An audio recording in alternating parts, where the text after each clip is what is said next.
Moi, depuis que j'étais tout petit, en fait, j'ai toujours voulu être pompier. Mon beau-père, il est pompier, puis c'est quelque chose qui m'allumait. Un orienteur qui était attitré à nous m'avait dit « Non, Justin, tu peux pas être pompier, t'as pas le physique pour être pompier. »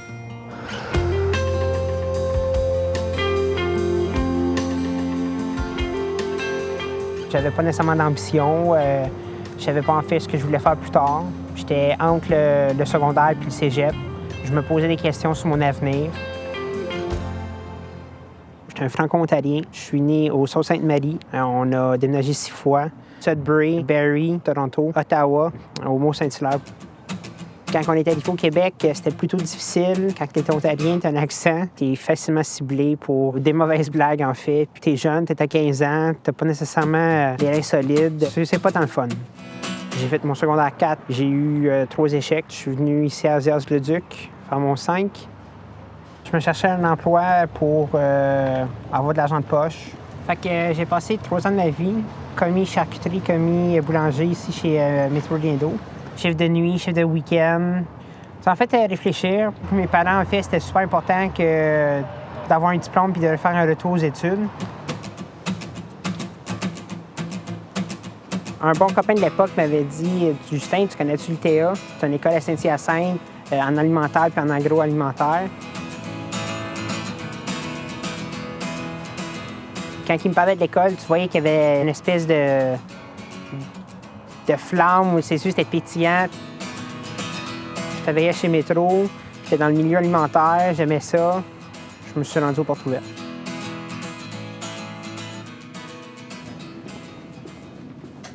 C'est un local de micro.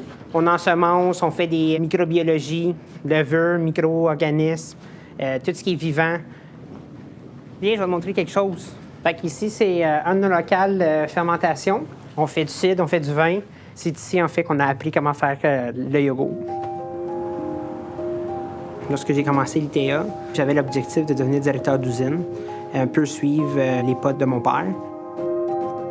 Premier séjour à l'ITA, j'ai eu beaucoup de problèmes. Quand j'en parlais avec ma mère, mes parents, ce qui ressortait, c'était que j'étais paresseux.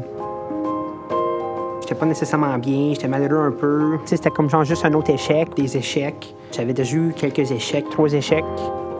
En fait, il y a un épisode quand même assez douloureux où on me suspend suite à mes échecs session.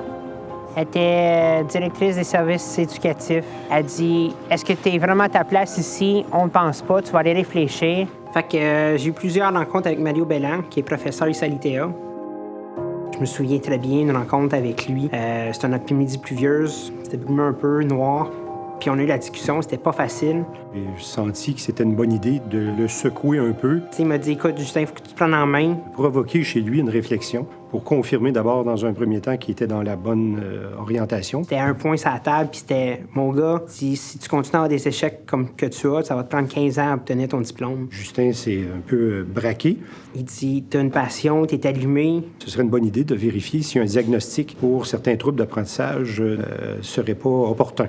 Moi, je peux t'en donner de l'aide, mais il dit, le diagnostic va t'ouvrir encore plus d'aide puis plus de portes. Il a pris l'initiative de lui-même, de façon privée, d'aller consulter et et d'obtenir un diagnostic, d'ailleurs, qui s'est confirmé.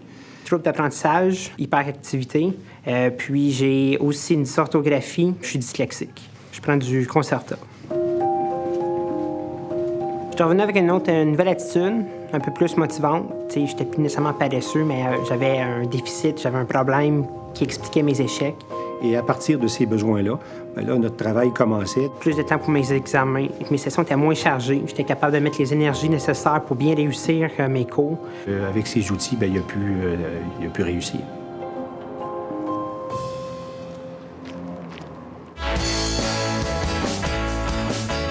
On est chez Liberté. Arrête de sourire. C'est le grand boss. J'ai commencé comme technicien grec. Pas parce que je suis grec. En fait, ils cherchaient des étudiants pour combler un poste de fin de semaine. Est-ce que j'aime ma job? J'adore ma job. Fait qu'il y a plusieurs étapes. On reçoit du lait, on va le séparer, du lait crémé et de la crème. Ensuite, rajouter des ingrédients secs, protéines, sucre. On va décailler, brasser, refroidir, rajouter notre fruit. Fait qu'en gros, c'est l'étape de fabrication de yogourt. Fait que mon patron, c'est Michel Simoneau. Il est directeur de production ici chez Liberté.